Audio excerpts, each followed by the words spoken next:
right, we're very happy to be joined by Austin FC 2 coach Brett Utley.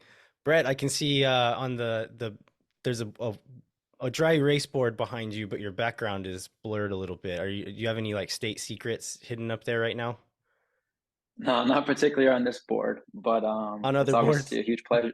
Yeah, on different boards, but it's obviously a huge pleasure to be here and talking with you guys today, and I really appreciate the opportunity.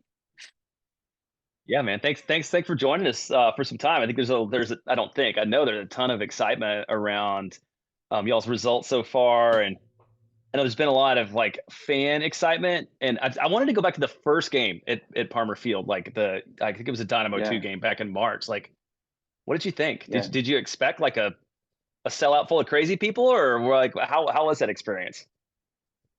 It was just an incredible experience. I mean, walking out before the match, we saw a line of people kind of surrounding the complex, waiting to get inside. And when we were walking out of the staff with the substitutes, and then the starters were coming out, you could just sense an excitement. The fans were already cheering for us as soon as we were kind of walking out, and immediately you knew it was going to be a special night. And you could just feel the energy that they were providing to the players and the team throughout the whole course of the evening. And we really needed them down the stretch of the game where we were able to score a late goal and finally walk away with 3 points. But their support for the players throughout the course of the match was really incredible.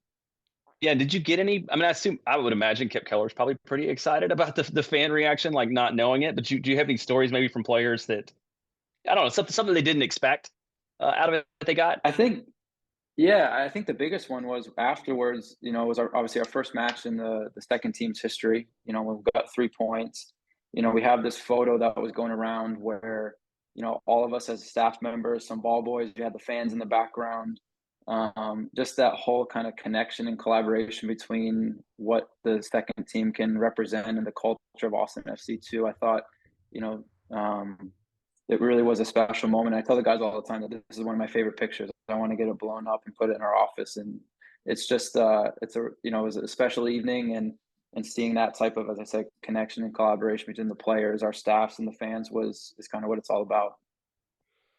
It's been a really good start for Austin FC 2 and their brief history so far. So far you guys are 4 wins, 0 losses, 1 draw, the most points in the entire league of MLS Next Pro. Uh, Tied for most goals for, and also tied for least goals against. Valentin Noel is tied for the Golden Boot right now. David Rodriguez is tied for second in key passes in the whole league. What has led to this early success for the second team? Yeah, we had I thought a longer preseason, which for us being a new team was, I think, of a lot of benefit. I think it was about 8 weeks or so, and then that first week of practice leading into the first match made it about a 9 week process. And we kept getting new players in throughout the preseason as things were developing, and we really kind of took like a layered approach of kind of just trying to build it week by week, kind of continuing to layer on the aspects from an offensive defensive perspective. And then, the player qualities, I think, we're starting to see, as you mentioned, guys like Val and David, and there's a bunch of other guys that have different qualities that we're really trying to just put them in spots where they can ultimately utilize them and make it shine and have an excitement to our game. And I think we've been able to demonstrate that so far. The other big thing, being so close to the first team is that a lot of our guys have had really valuable experiences training with the first team. Some of them played in some preseason games with them. So I think there's no substitute for that type of experience that they've been able to gain, and now they're able to utilize those experiences in our games in Next Pro, and the group continues to grow together. We were intentional throughout the course of the preseason that we're getting a bunch of guys from all different backgrounds, different previous clubs, and we have to try to quickly assimilate them into the Austin culture and what Austin FC represents, while continuing to grow a team spirit. And I think the guys have been done that really, really well. They all live in the same apartment complex, so they're able to spend a lot of time together and get to know each other off the field. And I think we're starting to see a lot of that chemistry um, be brought out on the field. And it's a young season. We still have a lot of areas that we want to continue to improve on. We talk a lot about like us against ourselves, and just really focusing on Austin's way of playing, the game model that we utilize as a club to make sure that we're being consistent in how we want to play to ultimately continue to be competitive while helping players move on to the first team. As good as this start has been, like I guess what are the things that you think that they can do better? Like where would you like to see this team improve on what they've done so far? Yeah, I would say, from a defensive perspective, we spent, some decent time on, how we can be a bit more organized in our pressing and what do the players on the opposite side of the field have to do while the players closer to the ball are being more aggressive so we can maintain some balance in midfield.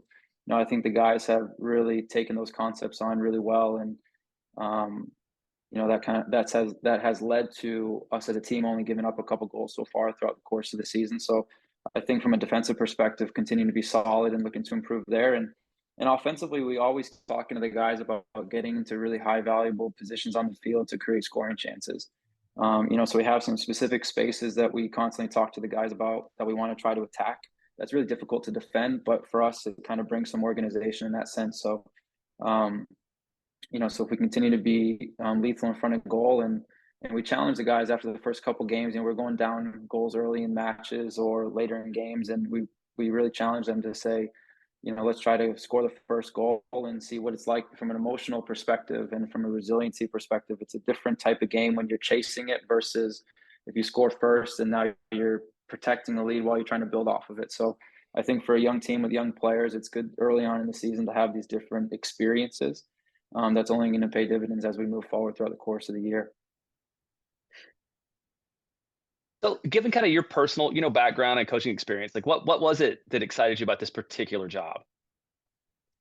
Yeah, I've had, when I look back on my career as a coach from when I started coaching back at Quinnipiac University in Connecticut, where I played, to, most recently spending 3 years at Inter Miami working with the first team in a variety of different capacities. All along my coaching journey, I've always had this dream and ambition to develop as a head coach, as a professional head coach. And, when I began interviewing for the job, I knew about Austin. I've worked with some people here previously along my journey, and I knew the club's values and what they were all about, how the team was playing on the field. The style of play really resonated with me, and I really felt, if I was going to have an opportunity as a first year head coach, this was going to be a great opportunity to do so with the level of support that the club, shows the coaches, not only trying to develop players but also helping to develop coaches as well. I think that's a hugely important piece to it. Um, and yeah, just the excitement of just starting the journey as a head coach. That's I've sat at the tables as an assistant coach in different capacities, and when you're the head coach, it's just a different feeling. It's you're the one having to make decisions, and I felt like I was ready to have that responsibility, and I really wanted that challenge, and I'm really grateful for the opportunity to be here. Can you name a couple of specific challenges? Like what are the things that fans don't think about head coaches when it's like this is the learning curve, like this is what it takes to like the difference it takes to be a head coach versus an assistant coach? Yeah, I think, we'll start with, I guess, one of the more obvious ones, just picking the starting lineup. It's something that you're giving opinions on players and trying to get the right connections and relationships out there according to how the players are performing in training versus maybe potentially some players coming down from the first team or up from the academy to play. So just making those decisions, I think, is number one. Continuing on that path, if we think about like the game management side of things, how we want to make substitutions throughout the course of the game, reading the game, figuring out what spaces are available. I'm fortunate we have a great coaching staff here that, we're really collaborative, and we work really well together. And I think we help um, each other's weaknesses to improve, and we really complement each other well. So, but from a game management perspective, we all have different roles as coaches throughout the course of the game. So when coming to halftime, we can have some pretty clear messages for the group offensively and defensively, try to help change the game in the second half. So from that game management perspective, and then there's a lot of other things going on in the background when you're trying to plan travel, trying to make decisions on when to take certain flights. Do we fly a red eye on the way home, or do we stay over the next day? If we have a midweek game coming up, so we have our high performance department here is second to none. So having the advice of guys like Dave Tenney is super valuable, to try to help utilize those resources to make the best decision we possibly can to put our players in a position where they can really be fresh and utilize all their qualities in the game. Well, so when you get to the end of this year, what will make you look back and say like, this was a successful year? Is it just where you finish in the table? Is it the number of players who end up on the first team? Like, How do you evaluate success for Austin FC two? Yeah, I think it's multi-dimensional. I'd say number one, we've always said that we want to field a competitive team playing our brand of soccer and playing it on our terms because we want to be as competitive as possible in the league while growing our way of playing to help players get promoted to the first team. And I think those two things are, we're always trying to work on both those aspects at the same time because I do think from a competitive perspective that also that helps serve as a big form of player development, especially as you're moving up the ladder as a professional player. If we're able to make the playoffs along the line, I think that'd be awesome. But from that's going to come from being competitive while working on our way of playing to make sure that we're developing both things at the same time. And talking about developing these players, I know part of why Austin FC 2 exists, like you said, is like to kind of move these players through this pipeline. What does Absolutely, yeah. what does the communication and collaboration look like with the first team about like individual player training and like how you're working with individual players? Yeah, there's a lot of communication. Our staff and the first team staff, we're in communication on a daily basis, talking about how player performances, specific areas of, how players can look to improve. And I think, going back to what I said about previously about the importance of playing a specific way, a specific game model, because if we're playing in a completely different way from how the first team sees a game, it's going to be more challenging for players to be able to move from our team to the first team, and that needs to be at the forefront that we're playing in a way that serves the players to be successful moving up to the first team. So it's a matter of understanding similar language. It's a matter of understanding similar movements offensively and defensively. So when they move into their environment, they feel comfortable and they can showcase their ability. So, definitely from a development perspective, getting players promoted to the first team is really high on our list of priorities. Um, and with that, when you have stability of how we want to play the game, there can be fluid conversations between our staffs, the first team staff, our technical advisor, Nolan Sheldon, when we're speaking about players and helping them looking to improve. There's a common language there that now everyone can be on the same page to make sure similar messages are getting transmitted to the players. And, just how my mindset works is I'm always really conscious to make sure that we want to have clear, concise messages to the players. So when they go onto the field, they can have total clarity in their game and they really know what's being asked of them offensively and defensively. When it comes to game strategy, how much flexibility do you have with like how far are you allowed to deviate off of the like the Austin FC way as you're trying to fit just like playing styles or um like specific skill sets into your team? I know y'all play like you look at it Yeah. and you say this is an Austin FC team, but it's not exactly the same as the first team. Yeah, and I think when you say not exactly, I believe that the individual player qualities that can add the 5 or 10% difference just because each player is always going to have their own qualities that we're looking to utilize, but within the framework or the foundation of how we want to play as a team. From a opposition perspective, we still do our due diligence of analyzing the opponent, understanding how they're going to play with and without the ball, understanding what spaces are going to be available to us or what spaces we think are going to be available to us that we can look to utilize. And sometimes we have our foundation or structures of how we want to play, and sometimes it can just be something as simple as for example telling the number nines where okay the spaces are going to be here when we're closer to our goal or we want to look to attack the spaces behind player I don't know, player X and Y here when we're looking to get closer to the opposition goal. So we're utilizing, the opposition analysis to give more specific information to the player so they can anticipate better to read where the spaces are going to be, but it's always going to be within the confines of how we want to play the game. Yeah, and I'm guessing there's like limits to like I think part of the point I was trying to get at is like you have flexibility within like what you do with certain players or certain games, but like Josh Wolf probably wouldn't be happy if you rolled out like a full-on Red Bull style press or like like a completely different system or formation from what they would do with the first team, right? Like where is that line with how much you're able to deviate? Yeah, I mean, I think it's a bit. Sometimes it can be a little gray, I guess, in the flow of the game. Like for example, in the last game that we played, against St. Louis. We had, there's some different rules and regulations inside Next Pro. So, for example, I believe Alonso Ramirez had a bit of an injury, so now he had to come out of the game for a 3-minute spell. Finally, he wasn't able to come back into the game, but we had to go down a player for a certain portion of the game until we were able to get another player onto the field. So now all of a sudden, the strategies quickly change and you have to manage the game. And that's kind of goes back to the other point of like some of the challenges that you face as a head coach of game management strategies, reading the game. How can we put the players in the best positions to be successful according to the specific game situations that we're up against? But like I said, we have our way of playing, and we have specific ideas of how we want to high press, how we want to be in the middle block, how we want to be in the low block, and all of these ways. For example, from a defensive perspective, they're really aligned with how the first team want to do things as well. Because, as I said, if player development and getting players promoted from our team to the first team is the highest priority, then we have to make sure that our way of playing is aligned with that. So we're putting the players in the best position possible to make sure that their qualities can be utilized at the next level as well. Speaking of players moving to the first team, Josh Wolf said in his press availability today, we're recording this on Thursday, April 20th. It's going to come out next week, which is why I'm saying that. But he said that Valentin Noel and David Rodriguez might get some, might make the matchday roster for this weekend.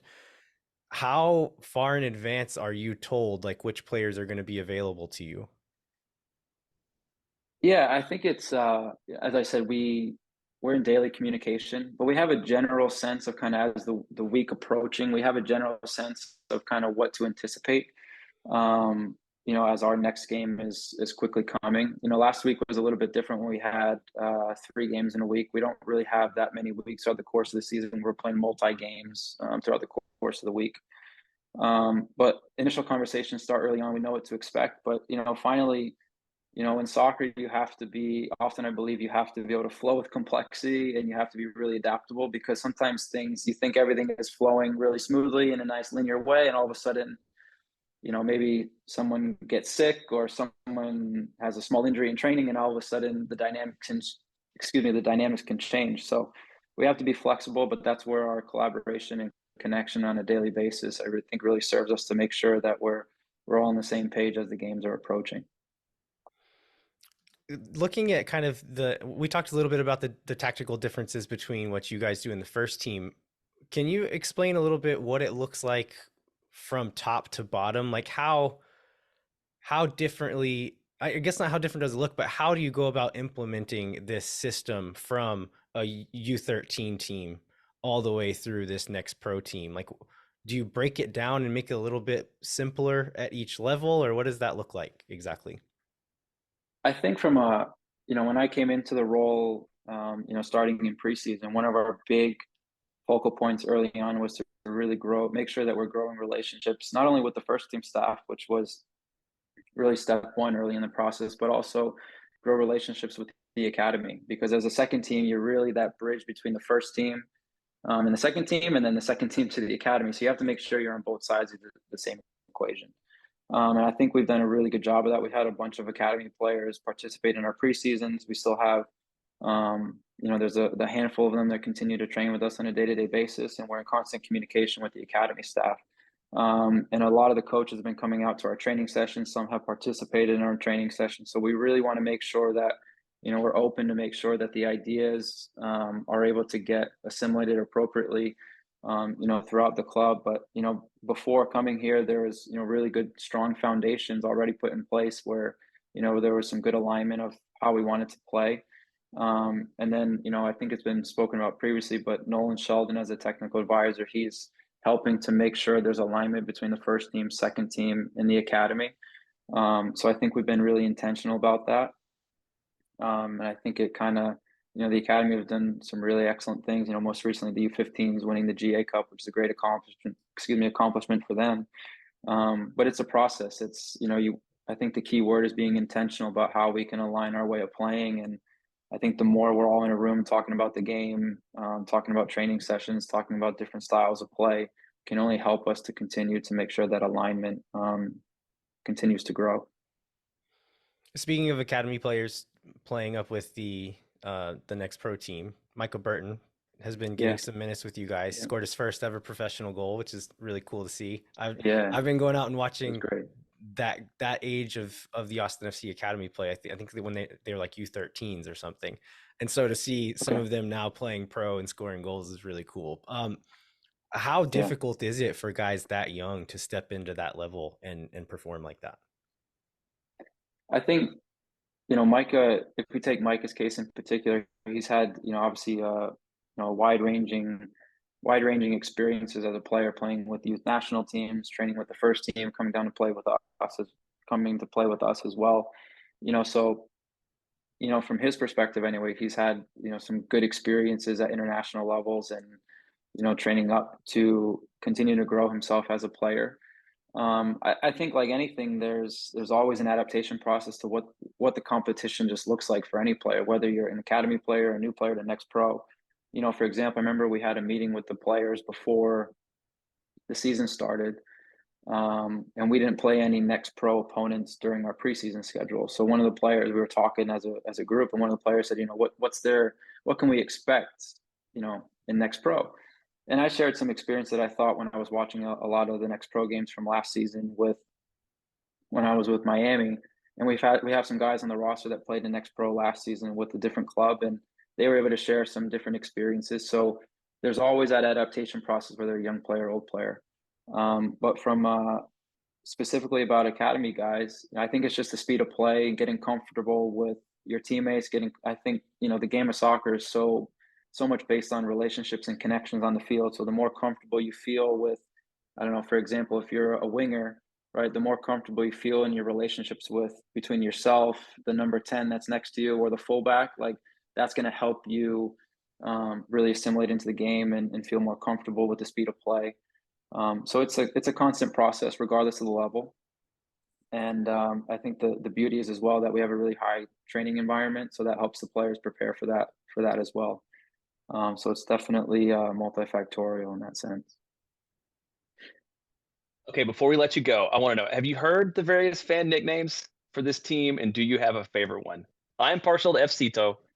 I know there's some also there's like a Verdos contingent, and there may be other ones, but Okay. do you have one you like?